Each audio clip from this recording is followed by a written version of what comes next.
લોકસભા બેઠક પર ભાજપના યુવા નેતા વિનોદ ચાવડાએ કચ્છની પ્રજાએ મૂકેલો વિશ્વાસ સાર્થક કરવા તેમના પ્રયાસો ખૂબ જ અભિનંદનને પાત્ર હોવાનું કચ્છ તેમજ મોરબી વિસ્તારના લોકો દ્વારા જાણવા મળ્યું છે। જ્યારથી ભારત દેશમાં ભાજપની સરકાર બની છે ત્યારથી જ માત્ર ને માત્ર ભારત દેશનો વિકાસ કેવી રીતે થાય તે દિશામાં ભારતના વડાપ્રધાન નરેન્દ્ર મોદીના નેતૃત્વ હેઠળની તેમની પૂરી ટીમ અડગ વિશ્વાસ સાથે આગળ વધી રહી છે। ત્યારે ભારત દેશમાં મુઠ્ઠી ઊંચેરું નામ મેળવનાર કચ્છ વિસ્તારમાં વડાપ્રધાન નરેન્દ્ર મોદીની ટીમના યુવાન નેતા વિનોદ ચાવડા પણ આ જ દિશામાં આગળ વધી રહ્યા છે। ત્યારે આજ રોજ તેમના લોક સંપર્ક કાર્યાલય ખાતે આવ્યા હતા અને લોકોના વણ ઉકેલાયેલા પ્રશ્નો સાંભળી તેમને જલ્દીથી ન્યાય મળે તે માટે વહીવટી તંત્રને સૂચનો કર્યા હતા। આ સાંસદ કાર્યાલય ખાતે લોક સંપર્ક દરમિયાન અનેક પ્રશ્નોનું નિરાકરણ સાંસદ વિનોદ ચાવડા દ્વારા કરવામાં આવ્યું હતું। તે ઉપરાંત ભુજ શહેર અને કચ્છના વિકાસ માટે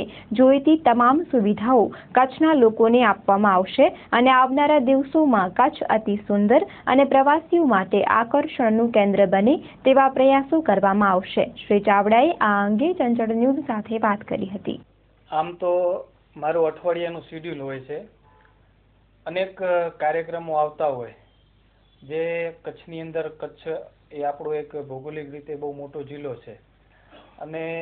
ગામડાઓ પણ ઘણા બધા આવેલા છે, એટલે સંસદ તરીકે ખૂબ મોટી જવાબદારી છે અને એ કાર્યક્રમોની સાથે સાથે અઠવાડિયામાં એક વખત એવું નક્કી કર્યું। આમ મારો કોઈ દિવસ નક્કી નથી, પણ મારી ડાયરી જોઈ અને જે રીતે મારા કાર્યક્રમો ન હોય તે દિવસે હું કાર્યાલય બેસતો હોઉં છું।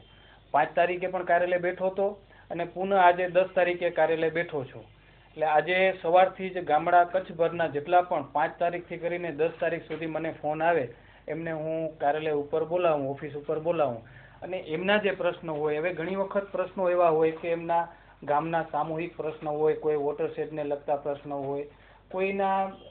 રોજગારીના વ્યક્તિગતના પ્રશ્નો હોય, કોઈના આરોગ્યના પ્રશ્નો હોય, કોઈના કોઈ પણ જાતે વીજળીના છે, લાઇટના છે કે નાના મોટા પ્રયત્નો હોય, પણ એને પણ સાથે મળીને અહીંયા બેસી કરીને નિકાલ લાવવાના પ્રયત્નો કરું છું। જરૂર પડે તો જે તે સંબંધી સરકારી અધિકારી અથવા સરકારી વહીવટ તંત્રને પણ